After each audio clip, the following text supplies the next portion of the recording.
I'm 82 years old. My wife's name was Linda. She died 3 years ago, and I destroyed our marriage so quietly that neither of us heard it breaking until it was already gone. We met in 1965. I was working at a hardware store in Columbus, Ohio, saving money for technical school. She came in one Saturday afternoon looking for paint supplies. Her father was repainting their garage. She said, I remember she wore a blue cardigan with the sleeves pushed up to her elbows, and when she smiled, she had this tiny gap between her front teeth. I asked her out that same day, surprised myself doing it. I wasn't the bold type. We went to a drive-in movie that Friday. I don't remember what we saw. I just remember sitting in my old Chevy, nervous as hell, and her laughing at something I said about the popcorn being stale. That laugh! God, I loved that laugh. We got married in August of '66. Small ceremony, her parents' church, maybe 60 people. I wore a suit I borrowed from my older brother. She wore her mother's wedding dress, altered to fit. We didn't have much money. Didn't matter. We were 23 years old and stupid in love. The way young people are before life gets complicated. I got a job at an automotive parts plant right after we married. Started on the assembly line. The work was loud, repetitive, hard on your back, but it paid decent, and they had benefits. Linda worked part-time at a dentist's office until our first son, Michael, was born in '68. Then she stayed home. That's what people did then. That's what we could afford to do. Daniel came 2 years later, then Sarah in '74, 3 kids. Small house on Maple Street, with a chain-link fence and a maple tree in the front yard that dropped helicopters all over the lawn every spring. Linda spent her days raising those kids. I spent mine at the plant. We had roles, clear ones. I thought that's what made a marriage work. I'd come home at 5:30, sometimes 6 if there was overtime. She'd have dinner ready, pot roast, meatloaf, spaghetti, nothing fancy, but it was always hot and on the table. We'd eat together. The kids would talk about school. She'd tell me if something needed fixing around the house. I'd nod, say I'd take care of it on the weekend. After dinner, I'd sit in my chair in the living room. That brown recliner, probably sat in it 10,000 times. I'd read the paper, watch the news, maybe doze off for 20 minutes. She'd be in the kitchen cleaning up, or helping Sarah with homework, or folding laundry in the bedroom. The house was always in motion around me. I was still resting. I'd worked all day. I thought I'd earned it. Weekends, I'd mow the lawn, change the oil in the car, fix whatever was broken. She'd grocery shop, take the kids to soccer or piano lessons, visit her mother. We had a rhythm, separate but steady. I thought that was normal. I thought that was marriage after the honeymoon phase ended. I don't remember when we stopped talking. Not really talking. I mean, we spoke. Logistics. Schedules. Did you pay the electric bill? Michael needs new shoes. Your mother called, but we stopped talking about anything real. Anything below the surface, she'd try. Sometimes, she'd say something like, I ran into Janet at the store today. She and Tom are having problems. And I'd grunt or nod, eyes still on the television. She'd wait for me to ask a question, to engage. I never did. Eventually, she'd serial quiet, barely audible, and walk away.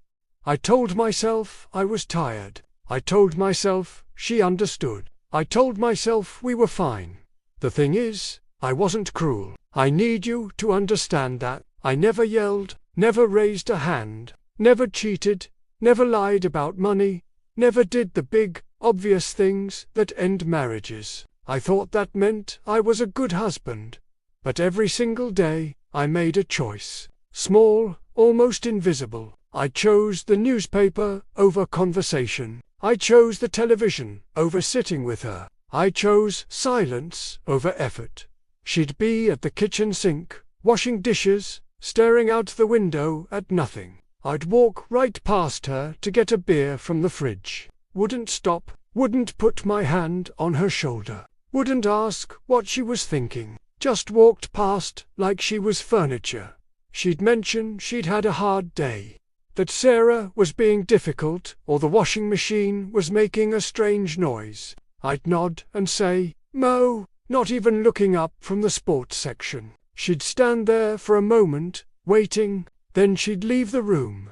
Nights, we'd lie in bed. She'd be on her side, facing away from me. I'd be on my back, staring at the ceiling. There'd be 2 feet of space between us. Neither of us crossed it. I'd think about reaching over, touching her hip, saying something, anything. But I was so tired, always so tired, and she didn't reach for me either. So I'd just go to sleep. Years of that, actual years. Sometimes she'd come to me with something real. She'd sit on the arm of my chair and say, "Can we talk?" And I'd feel this flare of annoyance, not at her, but at the interruption. The game was on. I'd just sat down. I'd say, "Can it wait?" And she'd say, "I guess," and walk away. And I'd forget she'd even asked. How many times did I do that? How many times did she try to reach me, and I just didn't reach back? I remember one night must have been the mid-80s, she was crying in the bathroom. Door closed. I could hear her soft sobs, like she was trying to muffle them with a towel. I sat on the edge of the bed, listening. I knew I should knock, knew I should go in there and hold her and ask what was wrong, but I didn't know what to say. I didn't know how to do that, so I just sat there. And then I lay back down and pretended to be asleep when she came out. She never mentioned it. I never asked that the kids grew up. Michael joined the Marines right out of high school. Daniel went to college in Pittsburgh, met a girl there, stayed. Sarah married young to young. Linda said and moved to Tampa with her husband, a guy who sold insurance. Seemed nice enough. The house emptied out. It happened fast, or at least it felt fast. One day there were backpacks by the door and cereal bowls in the sink, and the next day there was just silence. I thought it'd be nice. I thought Linda and I would finally have time together, time to relax. But there was nothing there, no foundation. We'd built our entire marriage around the kids, around routines, and when that was gone, we were just 2 strangers living in the same house. Mornings, I'd sit at the kitchen table with my coffee and the paper. She'd sit across from me with her tea and a magazine. We wouldn't speak, not a word, just the sound of pages turning, the clock ticking on the wall. She'd go out more. Book club on Tuesdays, volunteering at the church on Thursdays, lunch with her sister on Saturdays. She'd tell me where she was going. I'd say, "Okay," and that was it. I didn't ask what she was reading, or who she was having lunch with, or if she was happy. I retired in 2003, 65 years old, 37 years at that plant. They gave me a plaque and a sheet cake in the break room. I came home that Friday afternoon, and I didn't know what to do with myself. I'd spent nearly 4 decades getting up at 5:30 and going to work, and now there was just nothing. I started spending more time in the garage, little projects, building birdhouses, fixing old tools, organizing screws into jars, keeping busy. Linda kept doing her thing. We'd see each other at meals. We'd watch TV in the same room, her on the couch, me in my chair. We coexisted one evening, I don't know what year, maybe 2006, maybe 2007. She came and stood in front of the television. I looked up, annoyed. She just stood there, looking at me. Not angry, not crying, just looking. She said, "When's the last time we had a real conversation?" I didn't know what she meant. I said, "We talk all the time." She shook her head, slow, sad, "No, we don't." I didn't know what to say to that, so I didn't say anything. She stood there a few more seconds, then walked away. I turned the TV back up. I should have gotten up. I should have followed her. I should have sat down with her and asked what she meant, what she needed, what I'd been missing. But I didn't. I just sat there. That's what I did. I just sat there. She got diagnosed in the spring of 2019. Breast cancer, stage 3. She found the lump herself, in the shower. Didn't tell me for 2 weeks. Finally mentioned it one morning like she was commenting on the weather. Said she had a doctor's appointment that afternoon. I asked if she wanted me to come. She said no, it was fine. I said okay. She came home 3 hours later. Her face was grey. She sat down at the kitchen table and told me it was cancer. They wanted to do a biopsy, but the doctor was pretty sure. I remember I just stared at her. I didn't know what to say. I think I said, okay. Like she'd just told me we were out of milk. She looked at me, waiting for something. I didn't know what. Then she got up and went into the bedroom and closed the door. The biopsy confirmed it. Aggressive surgery, chemotherapy, radiation, the whole nightmare. And suddenly I had to step into a world I knew nothing about. Insurance forms, medication schedules, doctor's appointments. She'd been handling all of that for our entire marriage, and I didn't even know where she kept the insurance cards.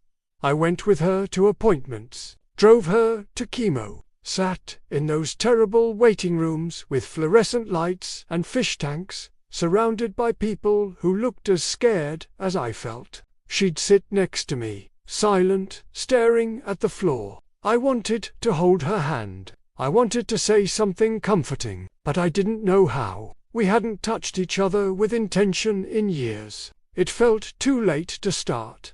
The chemo made her so sick, she'd lie on the couch with a bucket next to her, shaking, pale as paper. I'd sit in my chair, helpless, watching her suffer. I'd get her water, bring her crackers, adjust the blanket over her legs, but I couldn't comfort her. I didn't know how to be what she needed. One night, she was lying there, and she said, "I'm scared." I said, "You're going to be fine." The doctors said, "I'm not scared of dying," she said. "I'm scared I already wasted my life." I didn't understand. I said, "You have the kids. You have grandkids now. You didn't waste anything." She looked at me, right in the eyes. First time in years she really looked at me. She said, "I've been lonely for 30 years." I didn't know what to say, so I said nothing. And she closed her eyes and turned her face away from me. She survived 2 years of hell, but she survived. Went into remission in 2021. I thought things would get better. I thought we'd have a second chance. But nothing changed. We went right back to the same routine. Same silence. Same distance. Except now, I knew. I knew she was lonely. I knew I'd done that to her. And I still didn't know how to fix it. She had a stroke in February of 2022. Massive, came out of nowhere. She was making oatmeal in the kitchen, and I heard a crash. I found her on the floor. The pot overturned, oatmeal everywhere. Her face was slack on one side. She couldn't speak. I called 911, rode with her in the ambulance, sat in the ER while they ran tests. The doctor came out and told me there was severe brain damage. They didn't think she'd wake up, and if she did, she wouldn't be herself. They asked me what I wanted to do. I didn't know. I didn't know because, in 56 years of marriage, we'd never talked about it. We'd never talked about what we wanted at the end. We'd never talked about anything that mattered. I sat next to her hospital bed, machines beeping, tube down her throat. Her hand was cold. I held it, finally. I held her hand, and I tried to remember the last time I'd told her I loved her. Out loud. Not just signing a card, actually saying the words. I couldn't remember. I tried to remember the last time we'd laughed together. Really laughed. I couldn't. I tried to remember the last time I'd asked her about her day, and actually listened to the answer. I see, OULDN single quotes, T.50-6 years. And I couldn't remember. The doctor came back in, said I needed to make a decision. I looked at her lying there, and I thought about all the times she'd stood in front of me, trying to connect, and I'd just stared through her. All the times she'd needed me, and I'd chosen the TV. All the times she'd been lonely, and I'd been right there. And I'd done nothing. I told them to turn the machines off. She died 4 hours later. Never woke up. I'm sitting in the same house we lived in for 40 years. Same furniture. Same pictures on the walls. Same refrigerator humming in the kitchen. But it's empty now. Not just because she's gone. It was always empty. I just didn't notice. Her closet still has some of her clothes in it. I can't bring myself to get rid of them. Sometimes I go in there and just stand in the doorway. The smell of her perfume is almost gone now. Just the faintest trace. I sleep on my side of the bed, haven't moved to the middle. Her side is still made up, pillows fluffed, like she's going to come back. The thing that keeps me awake at night isn't that she's dead. It's that she spent decades with me and felt alone. She spent her life with a man who was physically present but emotionally absent. She deserved so much more than I gave her, and I knew it somewhere deep down. I knew it, and I still didn't change. I go to the cemetery every Sunday, sit on the bench next to her headstone, tell her about my week, about the kids, about the weather. I talk to her more now than I did when she was alive. That's the thing that destroys me. Here's what I need you to understand, and I need you to really hear this, because I'm not going to be around much longer to say it. Marriage isn't about not failing. It's not about staying faithful, or providing, or keeping your promises. Those things matter, but they're not enough. They're the baseline. The bare minimum.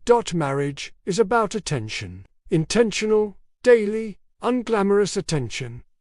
It's about looking up from your phone when they're talking. It's about asking how they're really doing, and then actually listening. It's about noticing when they're quiet and asking why. It's about touching them, not sexually, not with an agenda, but just to remind them you know they're there. A hand on the small of their back when you pass them in the kitchen. A kiss on the forehead before bed. It's about doing the dishes together instead of leaving them to do it alone. It's about sitting with them while they fold laundry, even if you're not helping, just to be near them. It's about turning off the TV and asking about their day and meaning it.